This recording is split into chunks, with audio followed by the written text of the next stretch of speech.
નમસ્કાર દર્શક મિત્રો, ટીવી18 ન્યૂઝમાં આપનું સ્વાગત છે। ટીવી18 ન્યૂઝ ગુજરાતની પળે પળની ખબર ધરાવતી ગુજરાતી ન્યૂઝ ચેનલ છે। હવે જોઈએ મુખ્ય સમાચાર। સુરતના કાપોદ્રા પોલીસ સ્ટેશન ખાતે દાખલ થયેલ મિસિંગ ફરિયાદમાંથી મર્ડરનો ગુનો ડિટેક્ટ કરી 2 આરોપીની ધરપકડ કાપોદ્રા પોલીસ દ્વારા કરવામાં આવી।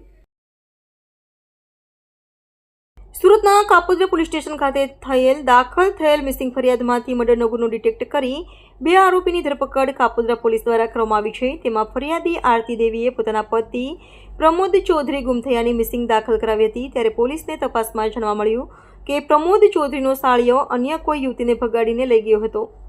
ત્યારે તેદાવતમાં 4 ઇસમો દ્વારા એક ક્રેટા 4વ્હીલર ગાડીમાં પ્રમોદ ચૌધરીને છોકરી ક્યાં છે તે પૂછપરછ કરવા માટે લઈ ગયા અને તેને માર મારીને પૂછ્યું, તારો સાળો ક્યાં છે, છોકરીને લાવી આપો તેમ કહી માર મારી અને મોત નિપજાવેલ।